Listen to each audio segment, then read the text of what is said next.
He smiled lightly. Taking on private work is a good sign. It indicates that you are gradually establishing trust in the military science community. However, you must participate in this nuclear physics project. Who are the clients? Clearly, Qin was inquiring about the private jobs Pei Su had accepted. The commanders Zhao Linghua and Qi Tianyun. Pei Su confessed honestly. Those two. Qin furrowed his brow slightly. It won't be easy to appease them. They are likely contemplating this year's equipment overhaul and the grand military competition. After a moment of contemplation, Qin made a promise. Here's the deal. If you can complete the tasks assigned by the Lonka Institute by March, then you may attend to your private work afterward. But remember, you must fulfill their assignments. Do you understand? Qin viewed private work lightly, believing that while it was a positive development indicating trust from higher-ups, the completion of the controllable nuclear fusion device was paramount. Yes, old Qin. Pei Su felt a wave of relief. March. That's 3 months away. I've already mastered the technology for level 3 nuclear fusion. Completing a standard controllable nuclear fusion device will be a breeze. With this thought, Pei Su beamed. Rest assured. Let us depart this afternoon, Qin decided, opting to expedite their plans. As a result, the group gathered their belongings and, on a bright yet chilly afternoon, set off for the Lonka Institute. Upon arrival, the customary pleasantries ensued. The institute's president, Jiang Mingtang, along with Vice President Zhou Tai, engaged in cordial conversation with Qin and Li Yunxiang. After some time, Jiang casually remarked, "The children must be hungry. Let us have a banquet tonight." Qin nodded. "That sounds good. We can discuss the progress of controllable nuclear fusion." Upon hearing this, Jiang's demeanor shifted to seriousness as he nodded in agreement. In the evening, at a nearby restaurant, a private room had been reserved. Among the attendees were Pei Su's uncle, Li Yong, and Wang Jiang. Seated beside them was a stern-looking, lean middle-aged man, exuding a composed aura and wearing a black down coat, giving him an air of distinguished maturity. Along with President Jiang and Vice President Zhou, there were now 6 individuals at the table. Old Qin, you were once the president of the Lonka Institute. I was merely your researcher back then. So you're familiar with everyone here. Old Li, Old Wang, Old Chun. Jiang gestured towards Li Yong, Wang Jiang, and the serious-looking man. Qin nodded and directly stated, "Let us discuss the project's progress." Jiang nodded and began detailing the project's status. Meanwhile, Li Yong, seated next to Pei Su, was continuously serving him food. "So, you're in your 2nd year, soon to be in your 3rd. How are you finding it?" Li Yong asked as he served more dishes. Pei Su chuckled. "I'm enjoying it. I've encountered many fascinating things and met many intriguing people." Li Yong nodded. "That is good to hear. It seems enrolling you in the long talent class was the right decision." He reminisced a bit, having not seen Pei Su for almost a year. Initially, he had worried whether Pei Su would adapt to the environment of the long talent class. Yet, it was evident that Pei Su not only adapted perfectly, but also wielded considerable influence there. Pei Su shared many stories, and Li Yong was aware that Pei Su had become the class leader of the long talent class. "I must tell you," Li Yong lowered his voice, "I've noticed that your classmates are all exceptional individuals. You're among the first cohort of the long talent class. Once you graduate, there will be a second cohort. If you wish to thrive in research, it's not enough to focus solely on your studies. You must also cultivate relationships with talented individuals. Your classmates will become valuable connections. Even after graduation, don't neglect your alma mater. Frequently return to Lonka University, especially to maintain ties with members of the 2nd and 3rd cohorts. The long talent class is an ambitious project, rumored to last for 100 cohorts. With each lasting 4 years, it could span nearly 400 years. While no one can predict how many cohorts will ultimately be established, it is certain that anyone who becomes a member of the long talent class is a genius. When the time comes for you to recruit talent in the future, the connections you have established will spare you the arduous task of sifting through a sea of mediocrity to find those exceptional minds who resonate with your vision and can keep pace with your ambitions." Li Yong, after enjoying a few drinks, expressed a multitude of thoughts in a stream of words. Pei Su simply smiled, feeling a warmth in her heart. Although much of her uncle's discourse held little practical significance for her, such as the networking benefits post-graduation, which, from her perspective, often seemed to serve others more than herself, there was a sense of care in his words that made her feel that this journey was worthwhile. Chapter 107. Tang Puhua indeed. Old Qin, echoed Jiang Mingtang solemnly at the dining table. "Since 2024, we have been engaged with this order and have conducted extensive research on it. As we delve deeper, we find that controlled nuclear fusion resembles an iceberg. The more we chip away at it, the more we uncover the hidden challenges and secrets beneath its surface." In a hushed tone, Jiang Mingtang continued, "To cite a few straightforward issues. First, the strong magnetic field apparatus fails to adequately contain high temperatures. Second, our small-scale explosive connection devices display instability, rendering them incapable of withstanding the energy generated during nuclear fusion for extended periods. And there are additional problems yet to discuss." As Jiang Mingtang elaborated, Old Qin appeared to ponder deeply. This gathering persisted until dusk, when Old Qin and Li Yunxiang boarded a bus to depart from the Lonka Institute. Jiang Mingtang, Li Yong, Wang Jiang, and a middle-aged man accompanied them to bid farewell, while Pei Su and the others stood at the entrance of the institute. The others exhibited a sense of urgency, glancing around with expressions of curiosity, embodying the essence of youthful students eagerly awaiting direction. What are you all doing? Calm down, Pei Su remarked, holding a lollipop and observing them with mild confusion. Pei Gu, this is Lonka Institute, Chun Kei exclaimed, his eyes sparkling with excitement. This is the paradise every researcher dreams of entering. Wang Qingyu added in a hushed tone, if this project progresses smoothly, we might also gain entry into Lonka Institute and establish ourselves as external researchers. External researchers? Pei Su was aware of the term. These individuals possessed unique privileges that allowed Lonka Institute to allocate talent from various research entities. However, those entities might be reluctant to part with their top talents. Thus, the concept of external researchers emerged, allowing one to hold dual identities, an external researcher alongside their primary occupation. The scope of external researchers is vast. One might be a shop owner in daily life, but still serve as a researcher at Lonka Institute, even if they are listed as a legal entity. Similarly, if a quality tester for beverages discovered a bacterium capable of surviving in alcohol, they could simultaneously fulfill their role while also being a researcher at Lonka Institute. This is the essence of being an external researcher.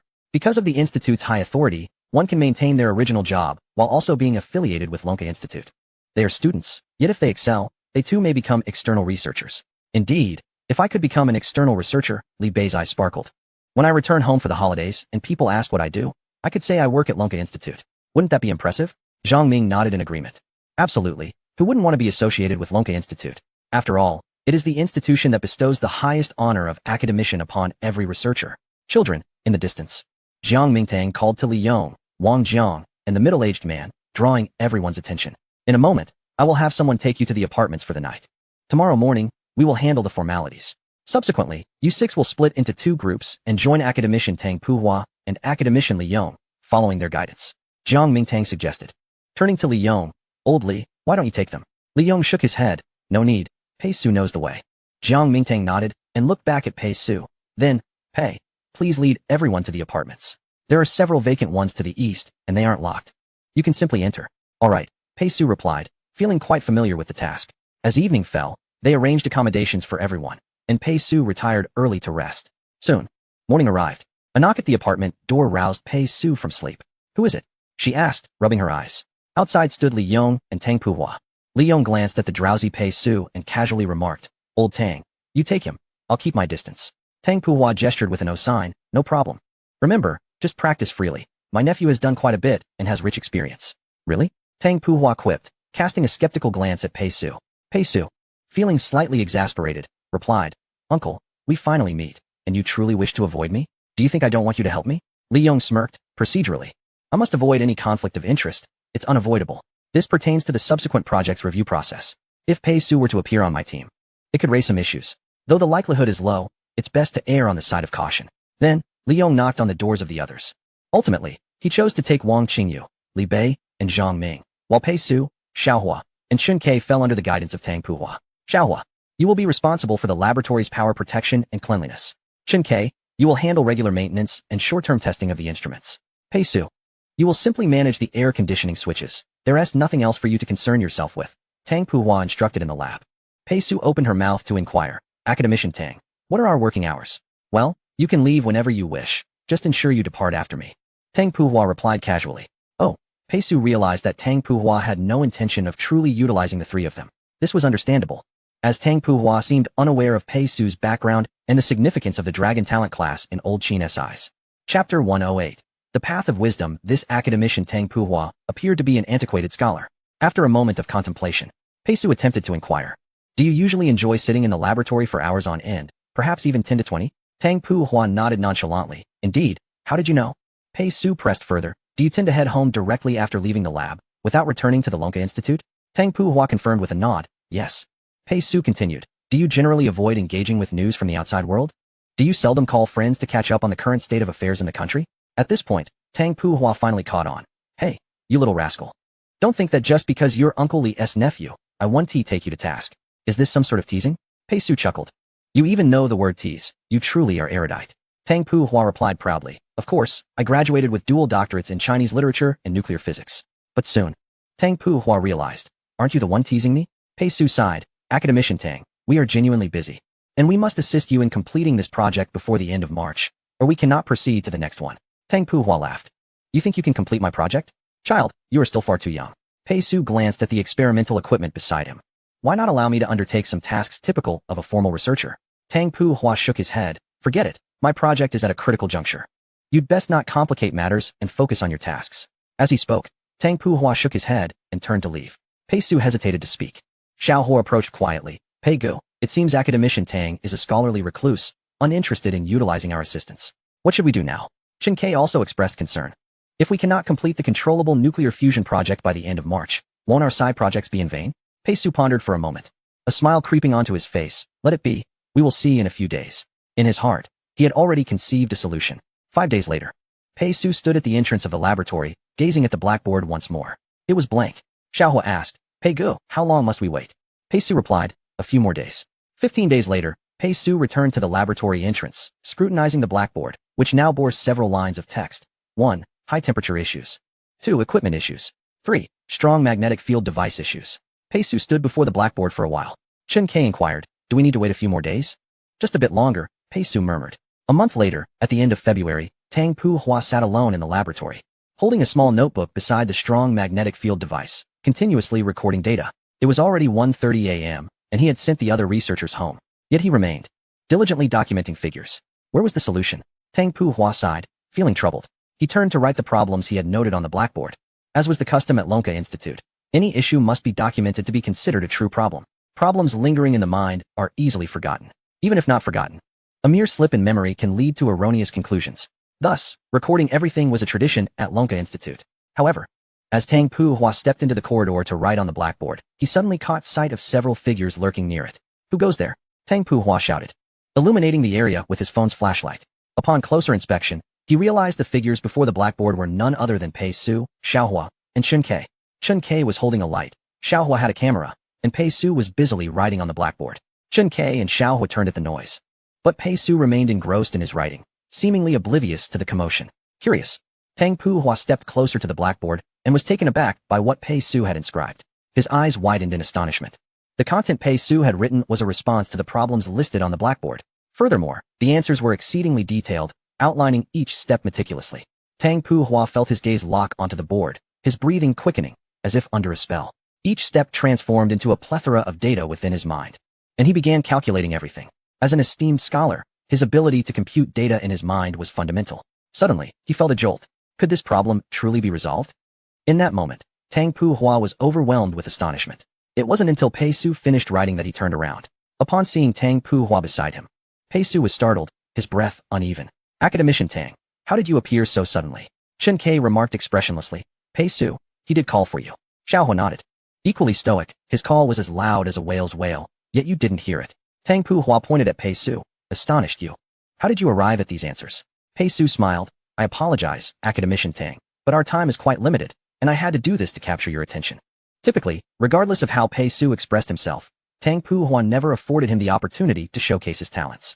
Thus, Pei Su had no choice but to resort to this method. After all, this was the custom at Lonka Institute.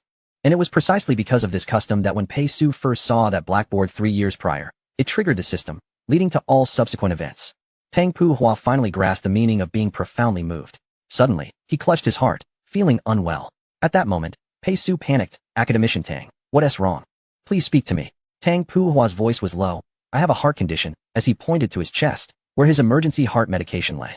He did not wish to die, yet, he felt another sensation arise. Seeing the problems on the blackboard resolved was a form of enlightenment. A worthy end if it came to that. Chapter 109. The green grass massage parlor. Tang Puhua suddenly felt a sharp pain in his arm. He jolted awake, only to find himself in a hospital, a nurse drawing blood beside him. Outside the window, the morning light streamed in. You're awake? The nurse grumbled. Your family has already settled the bill for you to rest here. You're quite an adult, yet you have a hereditary heart condition. Please refrain from getting overly agitated. I see from your records that you have previously received treatment at the First People's Hospital, so you're aware of your heart condition. Why are you being so reckless? Tang Puhua, however, was not in the mood to respond to the nurse's inquiries. He blankly asked, where's Pei Su? The nurse, puzzled, replied. Are you referring to the young man named Tang Su? He asked me to inform you that he is waiting for you at the school. Tang Su. Gradually, Tang Puhua's thoughts began to clarify, and he started to understand. He had fainted due to his heart condition, and it seemed that Pei Su had brought him to the hospital. Furthermore, he had introduced himself as Tang Su in front of the nurse to disguise himself as Tang Puhua's family member. However, Pei Su likely did not know that his hereditary heart condition did not require surgery. Therefore, the young man's elaborate charade of becoming Tang Su was unnecessary. Only surgeries required a family member's signature. Nevertheless, reflecting on Pei Su's actions, Tang Puhua felt a warm sensation in his heart. This young man was indeed quite loyal. He removed the tubes connected to him, stating, "I am fine, nurse, I must discharge myself immediately." "Discharge immediately?" The nurse exclaimed in shock, quickly responding, "No. The director has instructed me to inform you that you need to rest in the hospital for several days for proper observation." In reality, when the hospital director discovered that Tang Puhua was an academician, he was nearly petrified and promptly arranged for a private room and the finest doctors to attend to him, fearing that an academician might perish in his hospital, which would render him liable. "No, I must leave now." Tang Puhua forcefully detached the various tubes and instruments connected to him. Weakly, he stood up from the bed, his legs trembling, almost collapsing to the floor. Yet he managed to steady himself. A glimmer of resolve sparkled in his eyes. "I must hurry back to the Lonka Institute. I must return." "Hey, don't leave. How am I supposed to explain this to the director?" The nurse shouted urgently, calling for security. However, the guards, upon gathering, were surprisingly unable to stop Tang Puhua. In a moment of desperation, Tang Puhua's speed was too swift. He dashed back to the Lonka Institute still clad in his hospital gown. At the entrance of the Lonka Institute, Li Yong and Wang Jiang were engaged in a conversation while smoking. "If you ask me," Wang Jiang scoffed, "we might as well put aside the controlled nuclear fusion project." Li Yong shook his head. "We cannot afford to do that. It's challenging, yet the potential rewards are immense." "This is an order from the National Academy." Wang Jiang rolled his eyes again. "We cannot solve such a complex issue, and I doubt those overseas can either. Since no one can tackle it, why not wait until new materials become available before trying again?" Li Yong sighed. Progress on controlled nuclear fusion had been persistently unsatisfactory. The 3 students assigned by Qin Lao had been incessantly clamoring for his assistance in seeking help from Pei Su, which he deemed counterproductive. What did Pei Su know about nuclear fusion? Although his nephew possessed vast knowledge and had initiated groundbreaking research, it was unwise to assign him responsibility for controlled nuclear fusion. Furthermore, if Pei Su truly understood controlled nuclear fusion, he would have approached Li Yong himself by now. The lack of communication over these many days indicated he was likely encountering difficulties. While they were smoking and chatting, they suddenly noticed Tang Puhua sprinting back in a hospital gown. "Old Tang," Li Yong exclaimed in surprise, "what happened to you?" Tang Puhua, breathless, replied, "Where is Pei Su? I need to find him." "I don't know," Li Yong responded, puzzled. "What is going on? This is quite bizarre. An esteemed academician, now resembling a frantic individual, running back in a hospital gown. Who would not find this odd?" Wang Jiang was equally bewildered. Tang Puhua, calming himself, urgently said, "He knows the technology for controlled nuclear fusion. Quickly, let us convene a meeting to discuss this technology." "What?" Upon hearing this, Li Yong was taken aback. Wang Jiang was equally stunned. He understands it? From Wang Jiang's perspective, Pei Su seemed almost monstrous. So young, merely in his 20s, yet he was already involved in groundbreaking research, launching with an 8th-generation machine. The starting point was extraordinarily high. Initially, one would assume there were limits to human ability, yet Tang Puhua's assertion left Wang Jiang utterly perplexed. Are people beyond limits? Then, can Pei Su truly comprehend controlled nuclear fusion? Would this leave no work for the academicians? Soon, the meeting room began to fill with attendees. At that moment, the door swung open, and Jiang Mingtang entered with a teacup, looking astonished. "What's the matter? Why the urgency in calling me here?"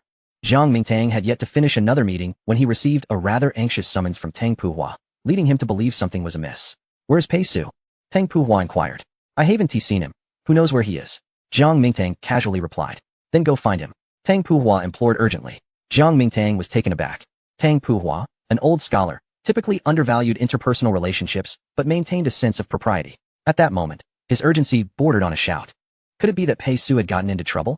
Jiang Mingtang had always been tolerant of Tang Puhua, despite being an old scholar lacking social acumen. His genuine intellect and scholarly achievements warranted respect. Seeing Tang Puhua in such a state irritated Jiang Mingtang. "What nonsense are you calling me for? How should I know where that young man is?" "Old Tang, you must adjust your attitude. After all, I am still the director." "He has mastered the technology for controlled nuclear fusion," Tang Puhua stated.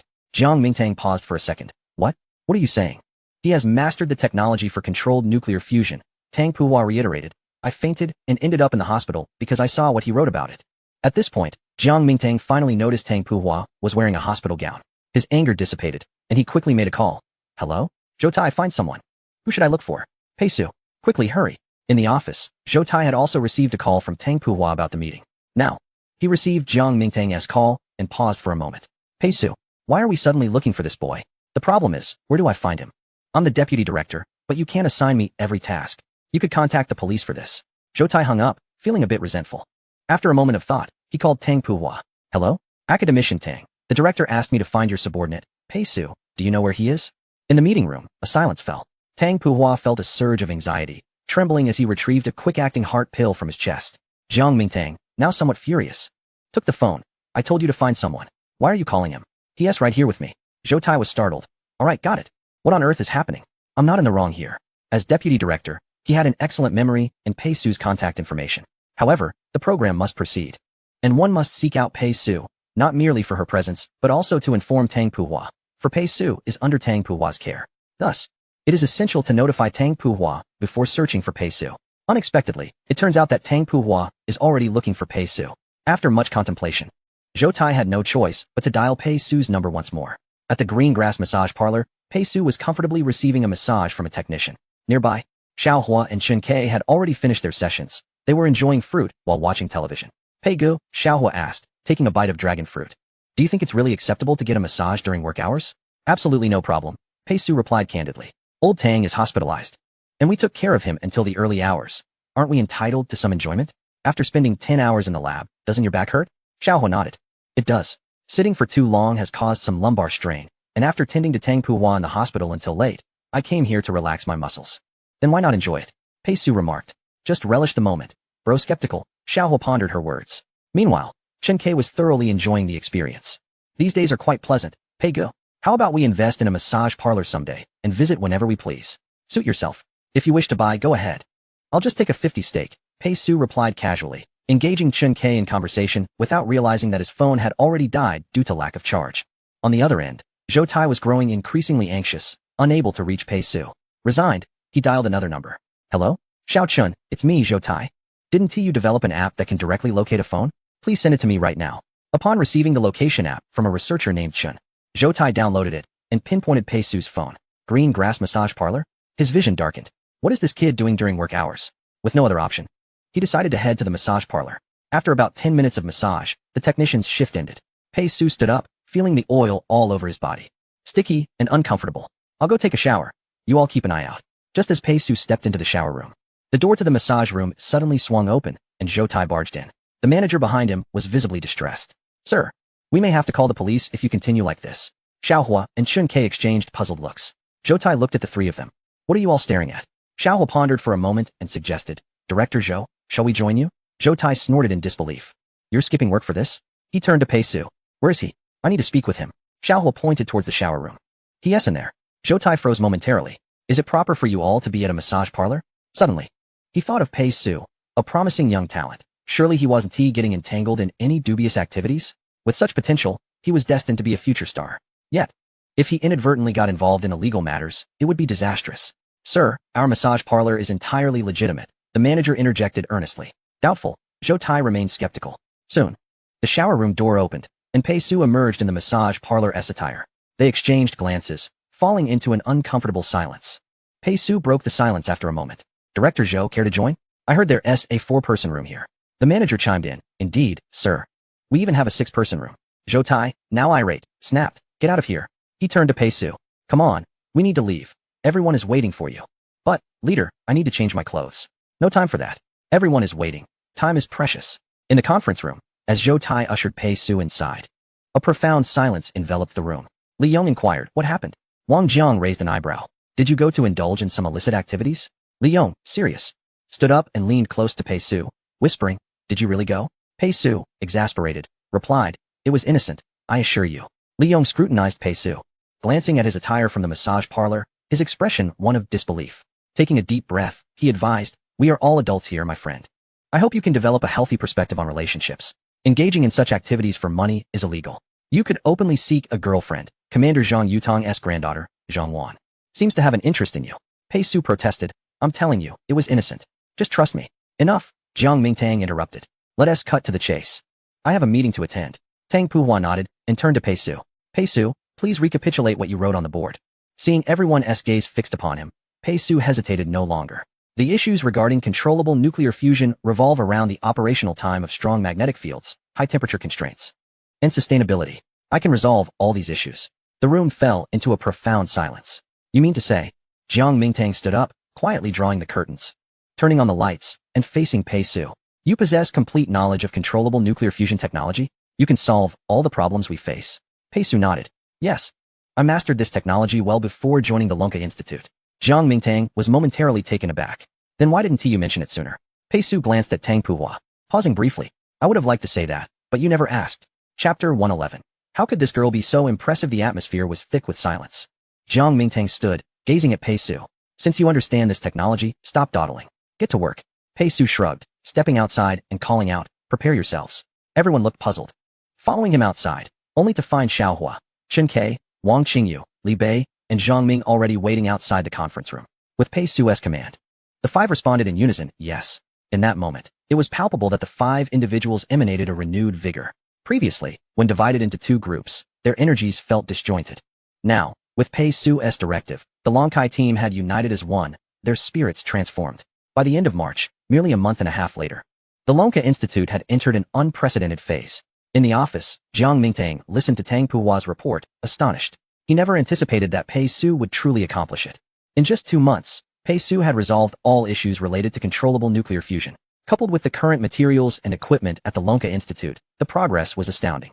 Director Tang Puhua stated plainly, based on Pei Su's recent efforts, without him, we would likely have spent another 5 to 8 years on this project. Indeed, the Lonka Institute, as one of the finest research institutions in Huagua, had achieved remarkable feats in the field of controllable nuclear fusion. Few organizations worldwide had reached such heights. The arrival of Pei Su has remarkably expedited the progress at the Long Institute of Technology by 5 to 8 years. Unbelievable, Jiang Shanghua murmured to himself. Suddenly, a thought struck him, and he inquired, since the controllable nuclear fusion device has been completed, when shall we commence testing? Tang Puhua glanced at his watch. This afternoon. The leaders from the National Academy have indicated that they have summoned all heads of the controllable nuclear fusion research teams to the Long Institute. At 3 o'clock this afternoon, we will conduct a unified test. Jiang Shanghua nodded in acknowledgement. At 3 o'clock that afternoon, outside the Long Institute, Pei Su was idly enjoying the breeze. Meanwhile, Jiang Mingtang, Li Yong, Wang Jiang, and Tang Puhua eagerly awaited the arrival of vehicles. Soon, a large postal truck approached, and to their surprise, Wang Hongzhe emerged from it. At that moment, Jiang Mingtang realized. So that was it, no wonder.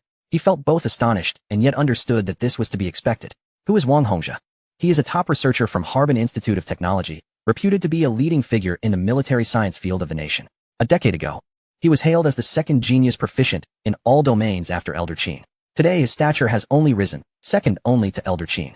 As a researcher with expertise across multiple fields, it is only fitting that he oversees the controllable nuclear fusion project.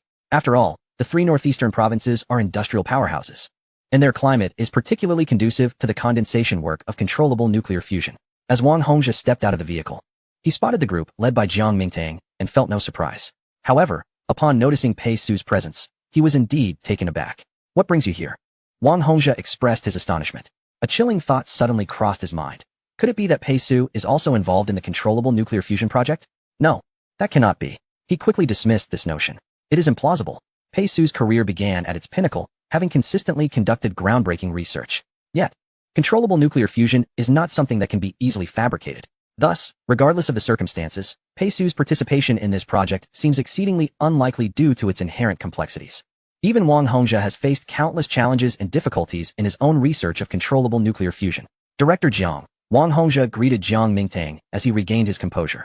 Jiang Mingtang smiled. Old Wang, have any promising talents emerged recently from Harbin Institute? Are you considering bringing them to the Long Institute? Wang Hongzhe also smiled. Not really. As you know, talent is scarce at our end. I was hoping you could send me a few capable individuals. The two shared a hearty laugh. Jiang Mingtang genuinely wished to recruit some talents from Wang Hongzhe's team. Harbin Institute stands resilient, not only due to Wang Hongzhe's presence, but also because he mentors many exceptional individuals. Talents of this caliber, even at the Long Institute, would shine brilliantly. However, it seems Wang Hongzhe not only desires to retain his talents, but also wishes to entice a few from the Long Institute. As they exchanged pleasantries, another postal truck approached swiftly, followed by several vehicles belonging to the Qian Shuesan laboratory. After these vehicles came to a halt, 2 men disembarked, one wearing gold-rimmed glasses and the other slender in stature, revealing themselves as Li Mutong, chairman of the academic committee of Qian Shuesan laboratory, and Sun Yun, chairman of the management committee. Following closely behind them was Zhang Wan. Upon alighting, Zhang Wan spotted Pei Su and waved with delight. Pei Su reciprocated with a smile. Happy to see Zhang Wan again. After all, during their arduous 3 months at Qian Shuesan laboratory,